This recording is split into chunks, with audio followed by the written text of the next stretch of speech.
The first time he called me ambitious, it felt like praise. We were at a dimly lit cafe near my apartment in Brooklyn, sharing a slice of key lime pie and talking about dreams. I told him I wanted to start my own design agency one day, and his eyes sparkled when he said, "You're not like anyone I've ever met." I mistook the glint for admiration. For 3 years, I was the one who made sure our rent was paid on time. When his freelance gigs dried up, I cooked cheap meals with lentils and frozen vegetables and told him we'd get through it. When his laptop broke, I used the bonus from my job to buy him a new one. I never once made him feel small for not bringing in money, because love, I believed, wasn't about balancing ledgers. We had talked about marriage in quiet whispers at night, limbs tangled together, the scent of dreams lingering between us. He said he wanted a small wedding, something intimate. I started putting money aside, skipping dinners out, saying no to girls' trips, all to build a future with him. I had even picked out a venue I thought he'd love, one with ivy-covered walls and lanterns that cast soft golden light in the evening. And then, on a gray Wednesday in October, just after I had wired a deposit to that very venue, he came home late. His face was unreadable. He stood in the doorway with his coat still on, the keys clenched tightly in his hand. I thought maybe he was laid off again or his car had broken down. Instead, he exhaled a shaky breath and said, "I think we need to slow down. I don't think we should get married right now." At first, I thought he was scared of commitment, scared of the future. I told him we didn't have to rush. But then he added, I can't be with someone who doesn't have financial stability. It's not personal. You just don't make enough." It was like the air had been sucked out of the room. I stared at him, numb, the words echoing in my head in slow motion. I don't make enough. I had paid every bill. I had saved every dime. I had built a life for both of us. I wanted to scream, to throw the chipped coffee mug I was holding. But I just set it down gently on the counter. "You're saying I'm too broke for you?" I asked, my voice as steady as I could manage. He looked down, ashamed or maybe just annoyed. "I need someone who can match my lifestyle. His lifestyle. Built. On my back, funded by my sacrifices." I didn't beg. I didn't ask him to reconsider. I watched him pack a single bag and leave, his shoes echoing down the hallway like the punctuation of betrayal. Weeks passed. The pain dulled, but didn't vanish.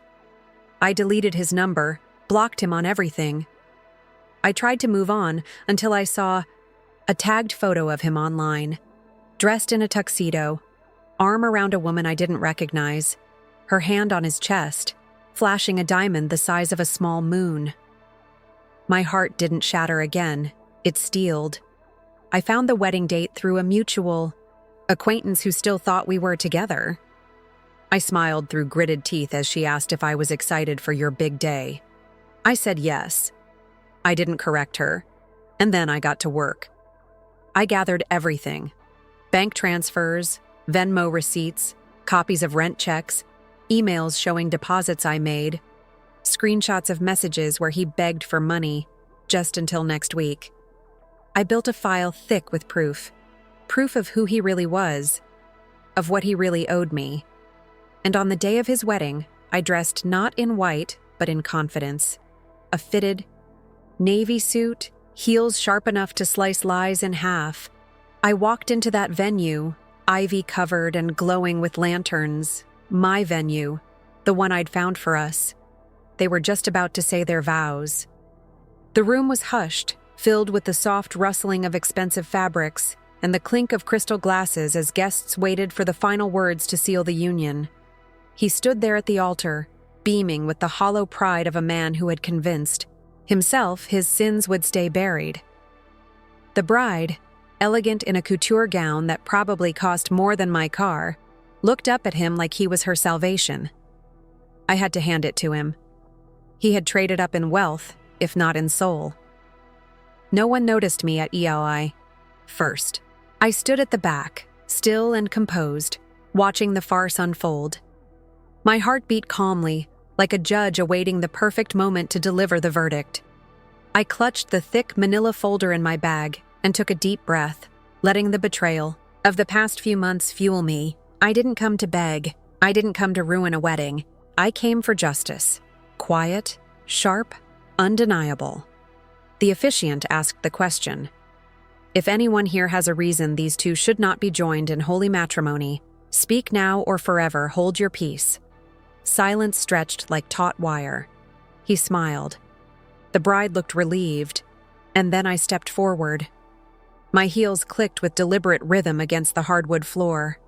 Heads turned, first in confusion, then recognition. A murmur rippled through the guests as I reached the aisle. His smile faltered. His eyes widened, like a man seeing a ghost crawl out of a grave he thought he'd sealed shut. I do, I said clearly, my voice slicing through the silence like glass against stone. Gasps erupted.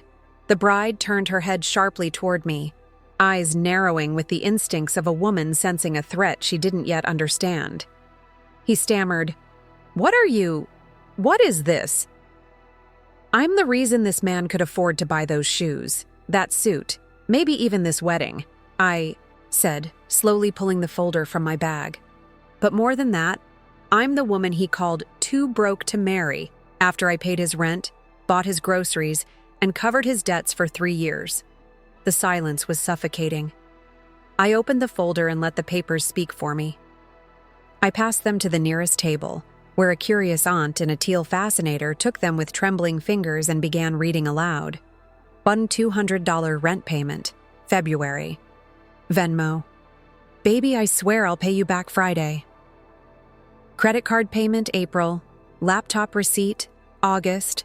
$1,499. I walked down the aisle slowly, each step punctuated by a new gasp, a new realization, a new wave of humiliation washing over his carefully constructed illusion. You said I wasn't stable enough, that I didn't have enough money to be your wife, but it seems I had enough to fund your entire goddamn existence. His mouth opened and closed like a fish out of water. He looked around, searching for allies, but none of his guests came to his defense. Even the bride had taken a step away from him, clutching her bouquet like it might shield her from what was unraveling. I was going to let it go, I said, standing at the front now, facing them both. I was going to move on. But then you stole the wedding I planned, booked the venue I loved, and stood here ready to marry someone else while pretending I never existed. You didn't just walk away, you erased me. He tried to step forward. This isn't the time. No, I said sharply. You don't get to decide the time anymore. The officiant was frozen, his hand still hovering in the air. The guests sat wide-eyed, some covering their mouths, others recording. Yes, I saw them. Phones tilted just slightly toward me. Let them record. Let the truth live beyond these walls. Bride's voice finally broke the tension. Is this true? He hesitated, and that hesitation was his downfall. She looked at me, then back at him, and I saw it happen. The exact moment she realized she didn't know the man beside her. The diamond on her hand seemed to lose its sparkle. She's exaggerating, he said, voice rising. She's bitter, jealous. She can't let go. I turned to the guests. Is it bitter to expect honesty? Is it jealous to expose a lie? I pulled out one final sheet, a printed email, dated 2 weeks before the wedding, from him to me. I still love you. I think I made a mistake. Maybe we can talk after the wedding craziness dies down. I need to do what's best for my image. That email landed like thunder in the room. After the wedding, I repeated, my voice trembling now, not from weakness, but from the magnitude of what I was unearthing. He was going to marry her, then come crawling back to me, a woman he called too broke to love. The bride stood frozen, but I saw her shoulders stiffen. Then slowly, she slipped the ring from her finger and dropped it onto the ground. It landed with a soft, definitive sound. I'm so sorry, she whispered to no one in particular. She stepped off the altar and walked past me, her veil brushing my shoulder as she left. She didn't look back. He tried to follow her, but one of her brothers, tall, square-jawed, furious, blocked his path. Guests began gathering their things, whispering, casting glances. No one stopped me as I turned and walked back up the aisle. Not a soul. Outside, the air was cool and clean, like the storm had passed. I stood on the steps for a moment, letting the breeze lift my hair, my pulse finally slowing. My phone buzzed. One of the videos had already gone viral. The cold didn't bite. It soothed. I stood outside the venue while muffled voices echoed behind the doors, trailing off into silence as the guests began to realize that the wedding was over before the cake had even been cut. I expected to feel victorious, or perhaps triumphant. Instead, I felt a peculiar calm, as if I had finally exhaled after holding my breath for months. The weight of lies I had been carrying, his lies, were gone, exposed, strewn across polished marble floors like confetti no one wanted to clean up. A woman stepped outside behind me. I tensed, thinking maybe it was the bride. Instead, it was her mother, regal in her wine-colored gown. Her face carried decades of grace, but her eyes were sharp as obsidian. She approached me slowly, the hem of her dress brushing against the stone steps. "I don't know what I expected today," she said softly. But it wasn't that. "I didn't mean to ruin her day," I replied, my voice quieter now. "But he already did that long before I arrived." She nodded, her expression unreadable. "She's lucky you came when you did. Better pain now than a lifetime of it later." She paused, reaching into her clutch. "And you deserved better. Don't let this be your whole story." She handed me a tissue, nodded once more, and turned to leave. I didn't cry. I wasn't sure I could. The grief had calcified into something heavier and more silent. I wasn't mourning a man. I was mourning the years I spent believing in someone who never existed. The man I had loved was a fiction I helped write. As I began to walk away from the venue, a few curious onlookers approached me. I recognized one as a guest who had recorded everything. She looked sheepish, but not unkind. "Hey, I'm sorry to bother you," she said hesitantly. "But Nat, that was incredible. I mean, devastating, but powerful. I think everyone needed to hear it." "Thanks," I said simply, though I wasn't sure what thanks were owed for someone recording the most humiliating moment of my life. "I posted it." "The video," she added nervously. "It's already... well, it's everywhere." Of course it was. I didn't have the energy to be angry. I was just tired. I flagged a cab and gave the driver my address. As we pulled away, I looked out the window and saw him for the last time, standing just outside the venue doors, undone, tie hanging from his neck like a noose. His face was pale, lips parted, eyes scanning the street as if he could still salvage the day. But there was nothing left to salvage. His bride was gone. His guests were dispersing, and I had taken back my narrative. The next morning, my phone buzzed nonstop. Missed calls, messages, emails, notifications that came so fast they blurred, together like static. I opened one message. It was from a woman named Naomi. "I saw the video. I think I dated him a few years ago. You weren't the only one. I just wanted to say thank you for saying what I never could." Another message. A producer from a popular talk show. They wanted to interview me. "Your story has resonated with millions. People are calling you a hero. Would you be willing to come on and share your side?" My side. It was strange. How many people wanted a piece of it now that it was over? When I was in the thick of it, when I was exhausted, overworked, trying to make love survive on fumes, no one had asked for my story. But now that it was wrapped in drama and spectacle, suddenly everyone cared. Still, something in me stirred. A quiet voice that had been drowned out by years of giving and giving and giving to a man who never once gave back. Maybe I did have a story worth telling. Not because of the scandal, but because of the survival. Because even after everything, I was still standing. I agreed to the interview. The days that followed were a whirlwind. More messages poured in from women and some men who had been in similar situations.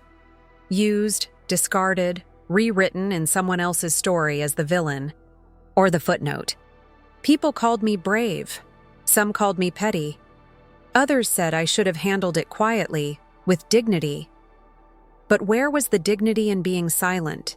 Where was the dignity in letting a liar rewrite your worth?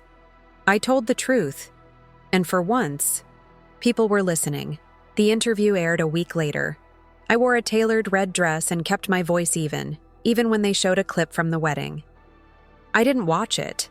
I just looked forward, toward the host, and said what needed to be said. I loved him. I believed in him. And when he left me, he didn't just walk away. He tried to erase me. This wasn't revenge. It was restoration. I reclaimed what was taken from me. That wasn't just a wedding I walked into.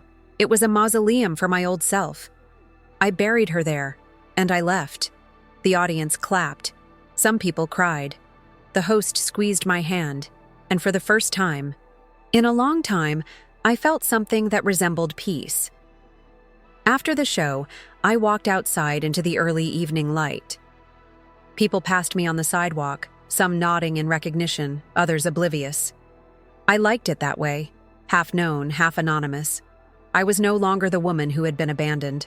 I was no longer the woman who had paid for someone else's rise. I was myself again, whole. Scarred, yes, but not broken, not.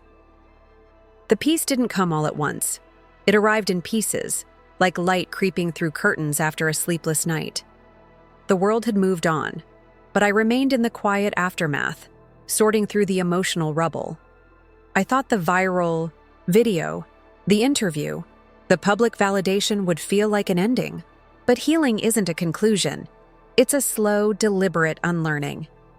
At first, I tried to go back to my routine. I woke early, poured coffee into my favorite chipped mug, the one I hadn't used since the day he left, and sat by the window of my apartment. It was strange how the mornings felt heavier without him, even though he hadn't been much of a presence. He had filled space, but not the silence. The silence was mine now, and it was honest. I started journaling again. The words came in fragments at first: grief, rage, exhaustion, shame, but they eventually stitched themselves into something like strength. I wrote about the early days when he kissed my forehead and made me believe we were invincible. I wrote about the nights I stayed up budgeting so we wouldn't overdraft. I wrote about the promises he made and the ones I made to myself that I never broke.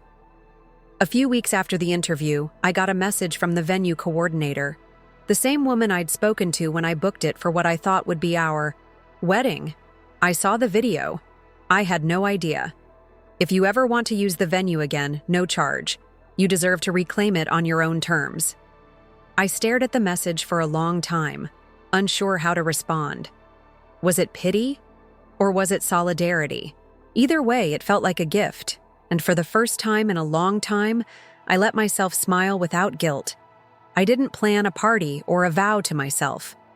I didn't want to dramatize my recovery. Instead, I began making changes quietly, one step at a time. I took a solo trip to Lisbon, a place I'd always dreamed of visiting, but postponed because he didn't want to waste money on Europe when we needed a new couch. I walked unfamiliar streets alone, the sun warm on my skin, and ordered wine at corner cafes with menus I couldn't fully read. I laughed with strangers. I danced on cobblestones. I wrote on napkins. I came back feeling different. Not whole, not yet, but new. Then came the call I didn't expect. "Hey," said a familiar voice. "It's me." Him. For a moment, I thought I might hang up, but I didn't. I stayed still, curious what he could possibly say after everything. "I saw everything," he began, his voice strained. I didn't think you'd do that. I didn't think you'd go through with it." "Why not?" I asked. "You always counted on me being silent. You mistook my love for submission." He sighed. "Look, I messed up. I got scared. I thought I needed someone who made me look better. But I've been thinking about you. About us." I let silence answer for me. A cold, deliberate silence. "I miss you," he said. "I made a mistake." And then I laughed. Not bitterly, not cruelly, just honestly. "You didn't make a mistake," I said calmly. "You made a choice. You lied, used me, and when it didn't serve you anymore, you left. You said I wasn't enough, and now that the smoke has cleared and the fantasy burned down, you remember the woman who built your foundation. But I'm not your foundation anymore. I'm a skyscraper, and you don't get to live on the top floor." He tried again, softer now. "Can't we at least talk?" We just did. I hung up. I stared at the phone for a long moment, not because I was tempted, but because I was proud. That version of me, the girl who stayed, who gave and waited, and shrank herself, she was gone. And I wasn't mourning her anymore. That night, I printed one of my journal entries and taped it to my bedroom mirror. "You are not hard to love. You are just hard to use." Months passed. Seasons changed. The city buzzed on without concern for my evolution, and I liked it that way. I kept building my design agency. Clients came. Some because of the story, most because of the work. I hired a team of 3 talented women, each with their own heartbreaks, each with their own fire. We called the company Ember and Rise. We joked that it sounded like a perfume or a feminist rock band. And one morning, after a long meeting, I looked across the table at my team, laughing, eating bagels, tossing ideas into the air like confetti, and I felt it. Not closure, not revenge. Something better. Peace. Real peace. Not because I got even, or because the world applauded me for being brave, but because I had walked into the storm, spine straight, voice clear, and I came out the other side not as who I had been, but as who I was always meant to become.